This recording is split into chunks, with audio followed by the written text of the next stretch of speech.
warahmatullahi wabarakatuh. Selamat pagi semuanya, salam sejahtera bagi kita semua. Perkenalkan, nama saya Anggi Ika Septiani, saya biasa dipanggil Bu Anggi. Saya mengampu mata pelajaran Bahasa Indonesia di SMK Kusuma Margoyoso. Di sini saya akan membuat video pembelajaran tentang interpretasi teks law, teks laporan hasil observasi.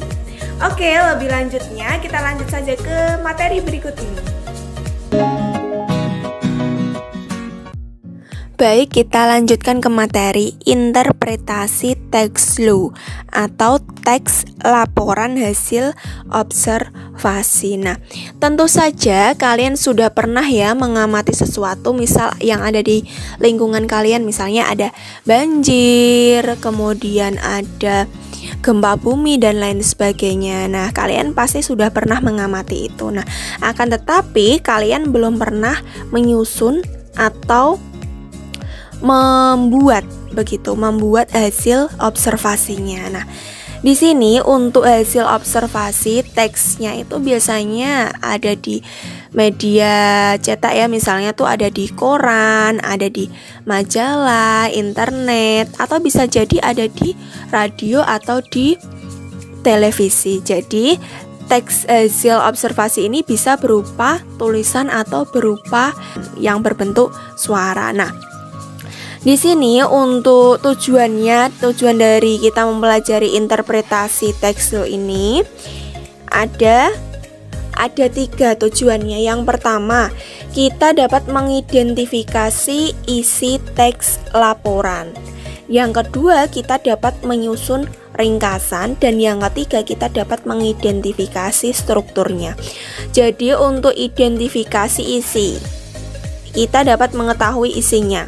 Isinya itu tentang apa? Oh, misal kerusakan lingkungan atau banjir dan lain sebagainya. Nah, untuk ringkasan kita nanti dapat meringkasnya ya. Misal teksnya itu terdiri dari 10 paragraf. Nah, kita dapat meringkasnya misalnya menjadi 2 paragraf atau 1 paragraf begitu. Nah, untuk yang ketiga ini identifikasi struktur teks law. Untuk identifikasi ini kita dapat mengetahui strukturnya itu apa begitu. Nah, untuk pengertian dari teks law atau teks observasi itu apa sih? Nah, dari judulnya ini sudah jelas. Teks observasi berarti pengertiannya sebuah laporan hasil observasi atau pengamatan yang disajikan dalam bentuk tertulis maupun lisan.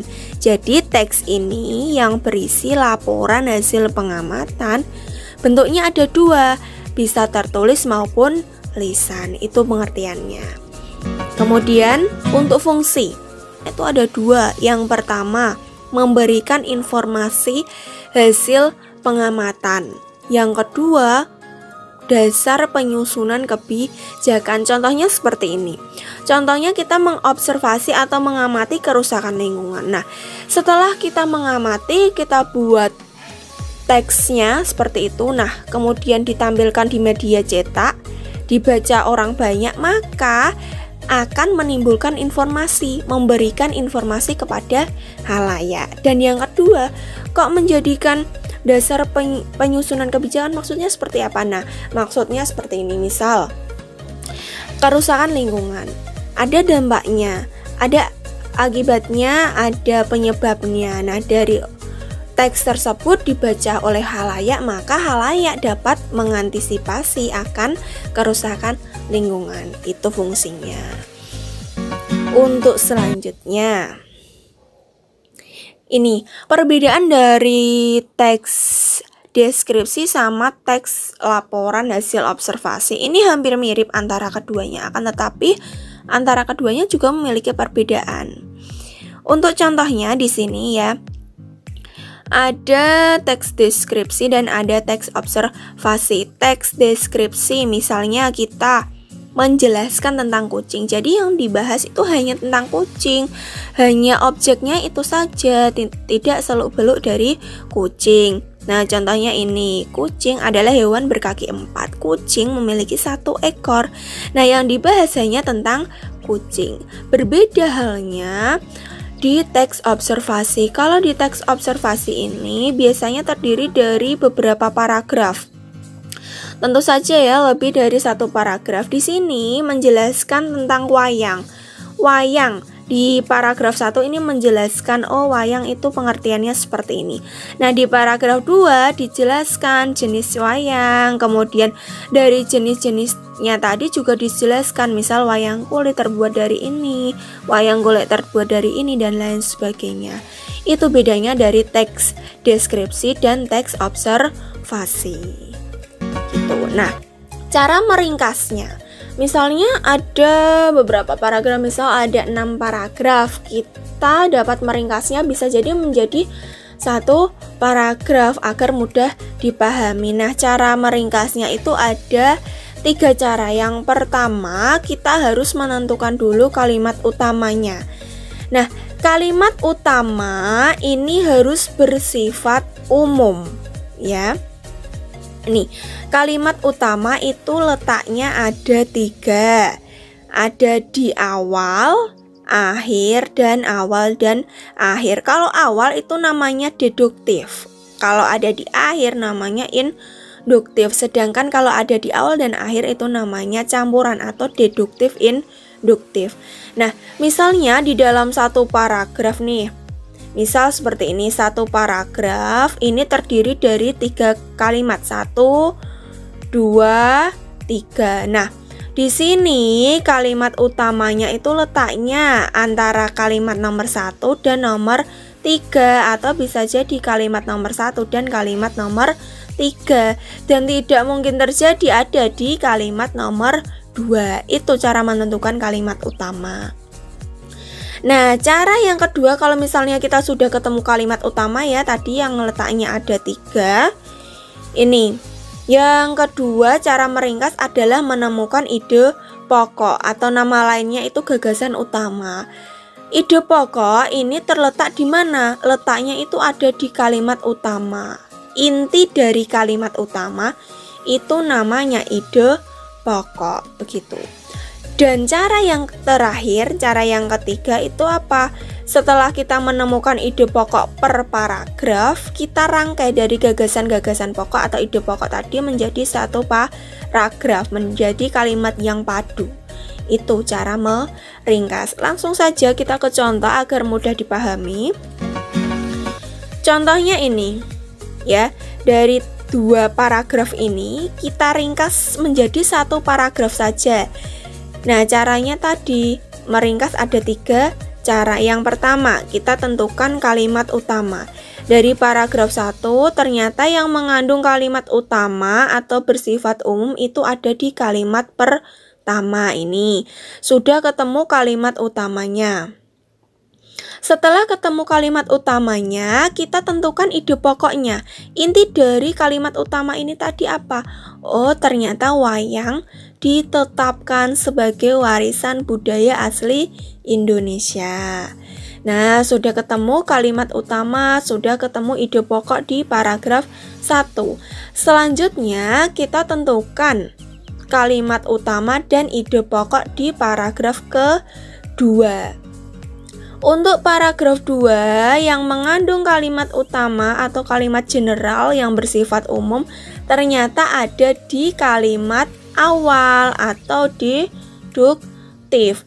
Nah, ini kita setelah menentukan kalimat utama tadi harus menentukan ide pokok. Oh, ternyata ide pokoknya ini. Para wali songo membagi menjadi 3. Nah, 3 ini ditambahi menjadi wayang kulit, wayang wong, dan wayang golek. Setelah ketemu ide pokok digabung menjadi satu, menjadi ringkasan. Apa itu ringkasannya? Ringkasannya, wayang ditetapkan sebagai warisan budaya asli Indonesia. Para wali songo membagi wayang menjadi 3, yaitu wayang kulit dari Jawa Timur, wayang wong atau wayang orang dari Jawa Tengah, dan wayang golek atau wayang boneka di Jawa Barat. Itu dari 2 paragraf ini tadi menjadi satu paragraf. Itu caranya meringkas. Strukturnya, Di dalam teks law atau teks hasil observasi ini strukturnya itu ada 3. Bagian-bagiannya itu ada 3. Yang pertama bagiannya atau strukturnya pernyataan umum. Yang kedua apa? Deskripsi bagian. Dan yang ketiga deskripsi manfaat. Kalau pernyataan umum ini urut ya, tidak boleh diacak. Misal paragraf 1 kok berisi deskripsi bagian, itu tidak boleh ya, jadi urutannya 1, 2, 3. Nah, pernyataan umum sendiri ini berisi apa? Berisi pembuka atau pengantar. Nah, biasanya pernyataan umum ini berisi kalimat definisi. Kalimat definisi itu cirinya ini, ada kata ialah, yakni, merupakan, dan lain sebagainya. Ini pernyataan umum. Yang kedua, strukturnya itu berisi deskripsi bagian. Deskripsi bagian, sudah jelas namanya deskripsi bagian, berarti berisi bagian-bagiannya, objek-objeknya, begitu. Dan yang terakhir, itu berisi deskripsi manfaat. Dari namanya juga sudah jelas, manfaat berarti berisi apa? Manfaat, begitu. Nah, supaya tidak membingungkan kalian, kita langsung saja ke contohnya. Di sini saya berikan contoh teks wayang. Nah, ini dari teks wayang ini terdiri dari 1, 2, 3, 4, 5, 6 paragraf. Di sini kita tentukan dulu apa tadi strukturnya. Strukturnya tuh ada 3. Yang pertama pernyataan umum, sudah jelas cirinya, ada kata adalah. Ini berarti paragraf 1 termasuk apa? Pernyataan umum. Coba kita lihat yang paragraf kedua.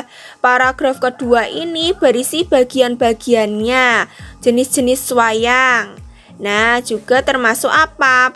Deskripsi bagian. Paragraf ketiga berisi apa? Menjelaskan wayang kulit, bagiannya juga. Berarti strukturnya deskripsi bagian. Dan yang terakhir ini deskripsi manfaat, berarti berisi manfaat. Ini dijelaskan manfaatnya. Itu cara mengidentifikasi dari teks.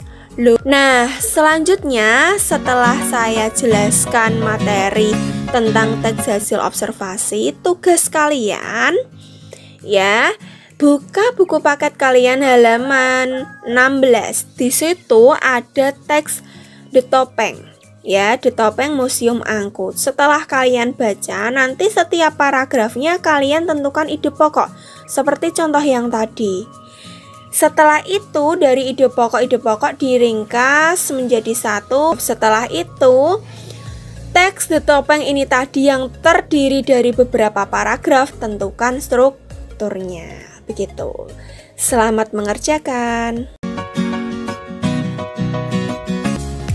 Demikian materi yang dapat saya sampaikan, semoga bermanfaat bagi kalian. Dari saya billahi taufik walhidayah. Wassalamualaikum warahmatullahi wabarakatuh.